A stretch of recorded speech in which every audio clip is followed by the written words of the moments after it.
हाँ और क्या, तो जहाँ पे पड़ गया ना खाटा भी सही हो जाएगा तू। जो माँ काली ना दे सके वो मैं दूंगा। बोले क्या दोगे आप? बोले माता काली से पूछ लो। बोले ठीक है। शाम को उन्होंने माता का भोग लगाया और भगवती से निवेदन किया, हे माँ, तेरे से भी संसार में कोई और बड़ी चीज रखता है तो उससे भी बड़ा कोई हो सकता है। एक महात्मा मेरे पास आया है और मुझसे कह रहा है कि मैं तेरे को कुछ देने के लिए आया हूँ। बोले बेटा, जो वो देने के लिए आया वो मैं नहीं दे सकती, तू उस चीज को ले ले जो वो देने के लिए आया है।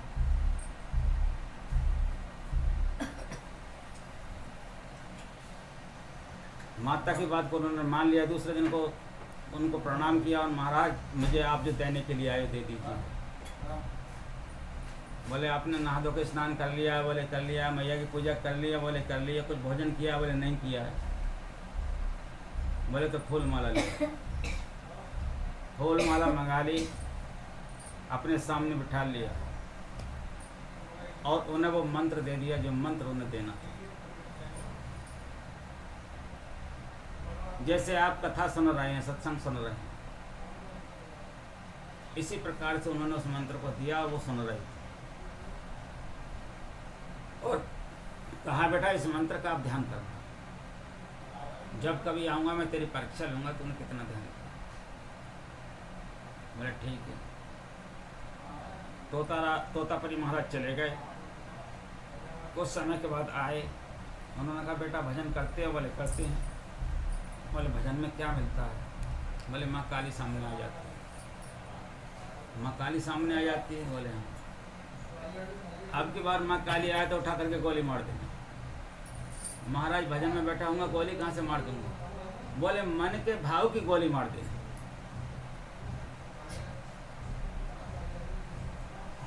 दूर हटा देना उसको। जितने भी फोटो सामने आए हटाते जाना, हटाते जाना, हटाते जाना। जो भी विचार सामने आए हटाते जाना, हटाते जाना।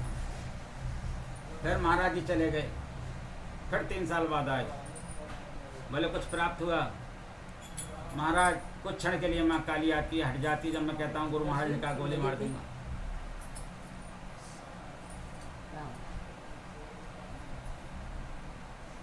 बोले अब तू मेरे साथ बैठ करके ध्यान कर।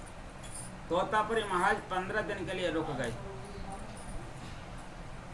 और 15 दिन रुकने के बाद में उन्होंने उनको ध्यान कराया अपने साथ। बोला कुछ मिलता है? बोले कुछ नहीं मिलता। तो एक डेली को उठाया और यहाँ पर रगड़ दिया। इसको कहते हैं आज्ञा चक्र, इसको कहते हैं तीसरा द्वार, इसको हरिद्वार भी कहते हैं, इसको उज्जैन भी कहते हैं, इसको संगम भी कहते हैं, त्रिवेणी संगम। इड़ा और पिंगला का सुषुम्ना से मिलना होता है। डिवाइड लाइट भी इसको बोलते हैं। शिव नेत्र भी यहाँ पर बोला जाता है। यहाँ पर उन्होंने रगड़ दिया और रगड़ते ही उनके आगे प्रकाश हो गया। और प्रकाश होकर के उनको ये पता चलने लगा मैं कहाँ से हूँ और कौन हूँ। आया कहाँ से, कौन है तू, जाएगा कहाँ, ये सच्चे गुरु से जान ले बस हो गया भजन। मन का तरंग मार ले बस हो गया भजन। मन शरीर हमें किस लिए मिला है? पाही न जे परलोक समारा, साधन धाम मोक्ष कर द्वारा। ये शरीर हमको मिला है भगवान की कृपा कटाक्ष प्राप्त होकर के। सदगुरु की कृपा में यदि हम आ गए तो हमारा परलोक बन जाए। अपने इच्छा से भगवान राम भी अपना परलोक नहीं बना पाए। भगवान राम ने भी 3 गुरु बनाए। 1 गुरु नहीं, 2 गुरु नहीं, 3 गुरु बनाए। भगवान कृष्ण ने भी 3 गुरु बनाए। और जो जाहरवीर महाराज की पूजा करते हैं वो सर्प थे, उन्होंने भी किसी गुरु की कृपा प्राप्त की, गुरु गोरखनाथ की कृपा प्राप्त की और वो भी एक जाहरवीर बन गए। अब मनुष्य शरीर हमें किस लिए मिला आप समझ रहे होंगे। हमें मिला भगवान को प्राप्त करने। हमें मिष्टान खाने के लिए शरीर की जरूरत नहीं है। भले ही जो हमको मिल रहा है हमारे नसीब से मिल रहा है, लेकिन हमको भगवान की ज़रूरत है। हम भगवान के हो चुके हैं। हमारे इस समय में कौन सा मास चल रहा है? अधिक मास चल रहा है, अधिक पुण्य का समय है। इस समय में कथा सुनना, भागवत सुनना, सत्संग करना अधिक पुण्य माना गया है। 84 कोस यात्रा का भी अधिक पुण्य माना गया है। लेकिन 84 कोस यात्रा दो प्रकार से मानी गई है। एक 84 कोस यात्रा जो ब्रजमंडल के लोग लगा रहे हैं, राधे राधे गा रहे हैं और यात्रा भी लगा रहे हैं, उनके पैर के नीचे चींटी दब रही है और वो मर रही है।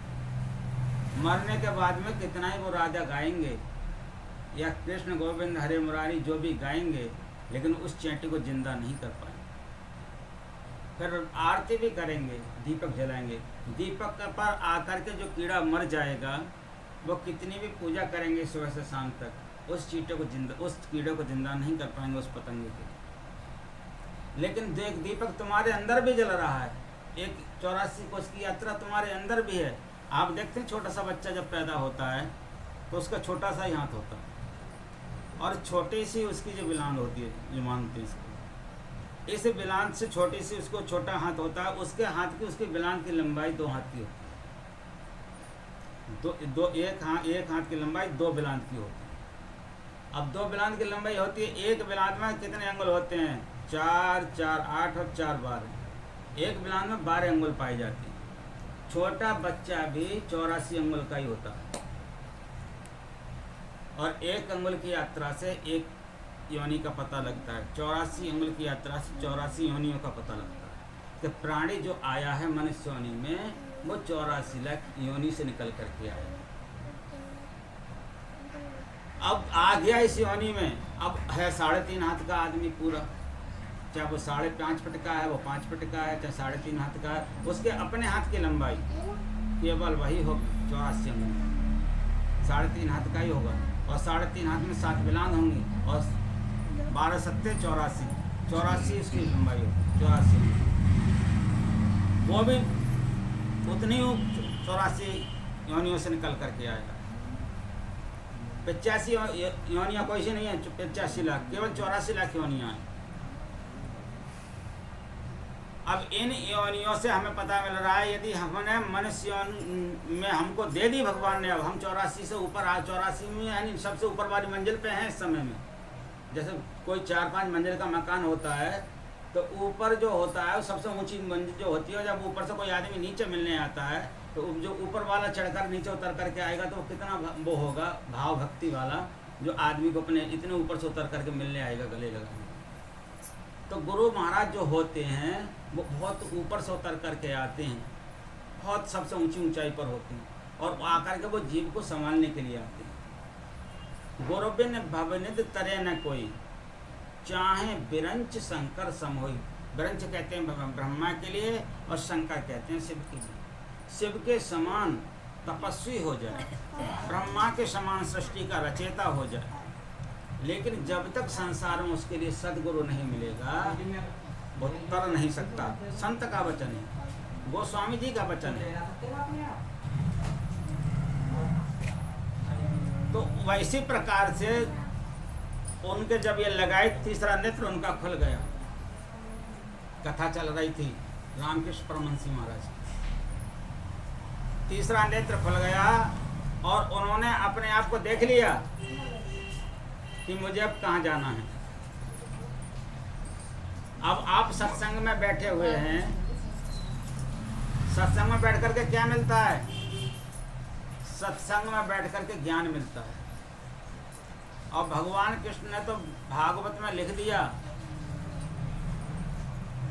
न रोदयन्तो माम योगो न सांख्य धर्म एवचा, न स्वाध्याय तपस्यागो न निष्ठ मूर्ति दक्षिणा, व्रतानि यज्ञा छंदा तीर्था नियमा यमा, यथा वरंदे सत्संगा सर्वसंगा पाओ ही मां। भगवान कृष्ण उद्धव जी ने पूछा था कि हे प्रभु आप कहाँ मिलोगे?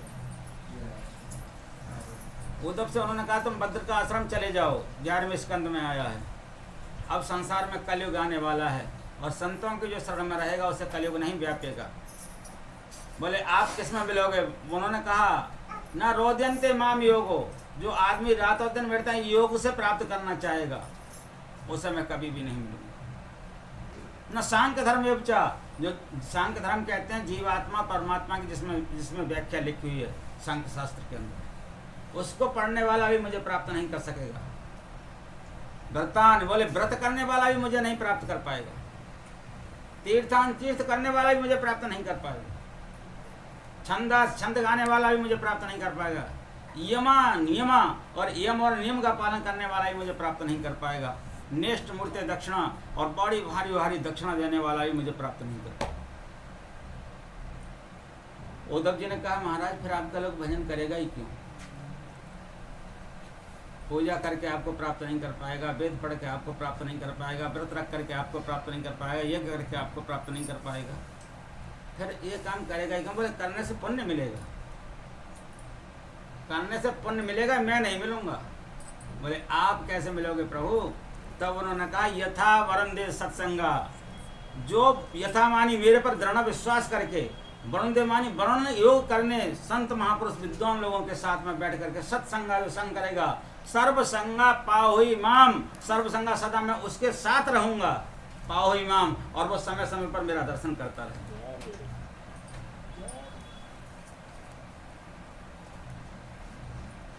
कितने भगवान कृष्ण ने खुलासा कर दिया। सत्संग कोई ऐसी वैसी चीज नहीं है। हमारे गुरु महाराज का एक शिष्य था, एक लड़की थी, उसका शादी हो गया और वो एक टीचर बन गई। उसके पति के कैंसर हो गया और कैंसर ऐसा हुआ कि उसने विराट रूप ले लिया। जब दिल्ली दिखाने गई, जांच हुई तो डॉक्टरों ने कह दिया, प्रातः स्मरणीय संत सदगुरु महर्षि मही परमहंस महाराज की बात बता रहा हूँ।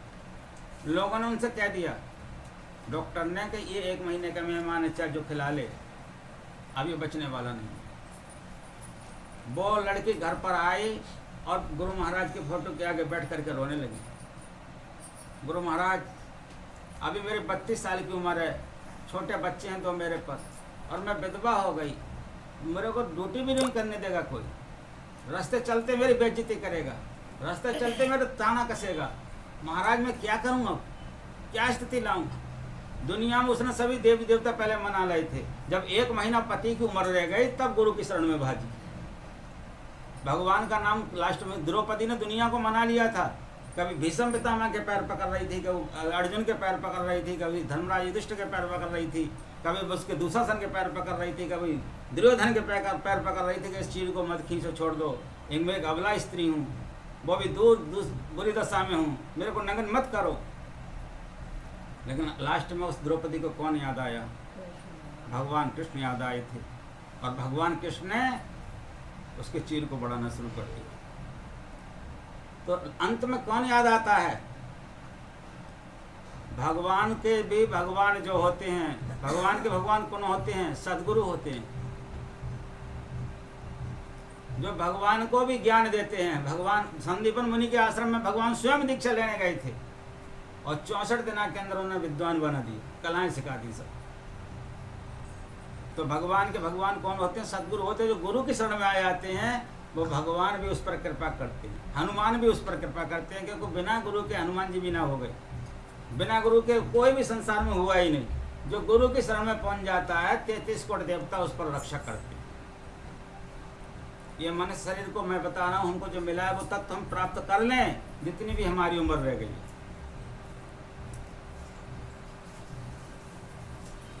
जब उन्होंने रामकृष्ण परमहंस महाराज से निवेदन किया कि अब तुम संसार का कल्याण करने के लिए अपना कार्य करो, माँ भगवती ने कहा, तब उनकी शरण में एक शिष्य पहुंचा, बहुत बड़ा विलक्षण विद्वान था, सब कुछ छोड़ करके गया था, जिसका नाम था विवेकानंद स्वामी। पहले नरेंद्र उनका नाम था, घर का नाम नरेंद्र था। जब पहुंचे और गुरु की सेवा करी, गुरु के जो कीड़े गिर जाते थे निकल करके रामकृष्ण परमहंस महाराज के, तो कीड़े को उठा करके उसी घाव में रख लेते थे। बोले तू कहाँ भूखा मरे, अपना स्थान ग्रहण कर ले, कुछ तो खा भी। जब वो थूकने को होते थे, जब उनको थकार आती थी, तो अपना हाथ फैला देते भगवान के आगे, विवेकानंद जी महाराज अपने सदगुरु के आगे। बोले गुरुदेव इसमें थूक दीजिए।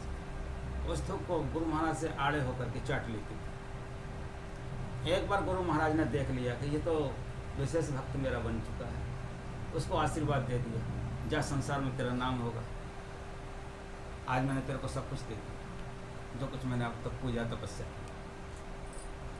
वही विवेकानंद स्वामी अमेरिका में जाकर के शून्य पर 3 दिन बोले थे। उन्हीं विवेकानंद का जब बचपन था तो काशी के एक विद्वान ने, जो बहुत बड़ा तांत्रिक था, उन्होंने एक पर्चा लिख करके दिया कि सूर्य को कौन ढक सकता है, हाथ की रेखा कौन बदल सकता है, और मृत्यु को कौन रोक सकता है।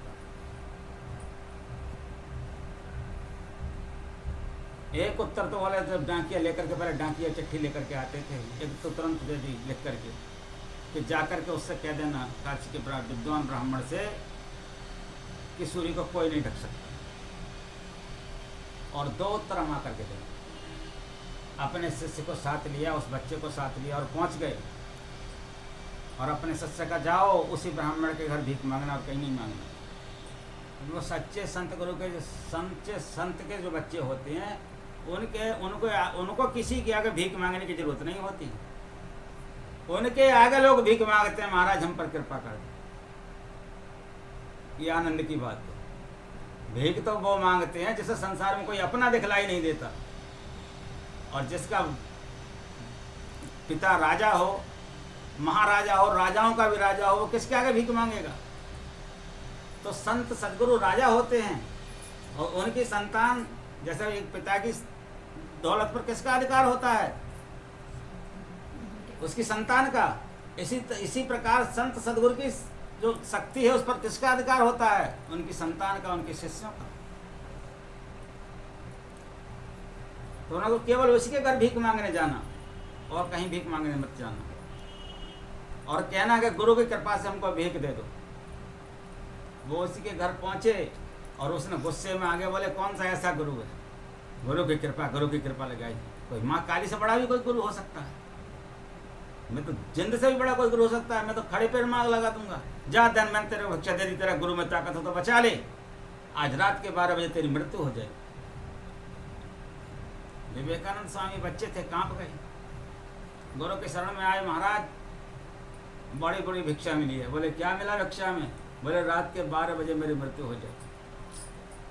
बोले तो मुझको कौन मानता है? बोले आप मेरे सदगुरु हो। बोले सदगुरु मानता है कि हाँ, तो जिस पेड़ के नीचे मैं बैठा हुआ हूँ तो इस पेड़ से उठ कर के मत जाना, और मेरे पैरों में दर्द बहुत है, मेरे पैरों को दाबते रहना। चाहे भले ही तेरी माँ तेरे को कुछ देने के लिए आए, चाहे कितना ही ओला पड़े, चाहे कितना ही बारिश पड़े, चाहे कितना ही तूफान आए, लेकिन तुम मेरे पैरों को छोड़ करके हट के मत जाना। यही हुआ, बहुत कर रही बारिश होने लगी, पेड़ों खड़ के गिरने लगे, और कहा कि मुझे जगाना मत। अब जब ज़्यादा बारिश हुई और एकदम पेड़ों खड़ने लगे, एकदम ऊपर से ओले पड़ने लगे, तो वो गुरु को जगाने लगा, गुरुदेव गुरुदेव। बोले क्या बात है? बोले बहुत वर्षा हो रही है। बोले इस पेड़ पर कोई वर्षा की बूंद आई? बोले नहीं महाराज। बोले पेड़ बहुत उखड़ रहे हैं। बोले इस पेड़ का कोई पत्ता टूटा है? बोले नहीं महाराज। जहाँ गुरु की कृपा होती है वहाँ कुछ भी नहीं पिया। गुरु महाराज ने कई कुरुक्षेत्र में कितनी जोगी आंधी तूफान बारिशी, यहीं बैठे रहो, किसी के ऊपर ये बूंद नहीं आएगी, ऐसे ही बैठे रहो। इतनी बारिश चली गई, इतनी बारिश न तूफान, ऐसे कैसे बैठे रहे, एक बूंद किसी के ऊपर नहीं आई, और खाली वही पड़ी थी, बस ऊपर पड़ा था बस। इसमें लाइव चल रहा है।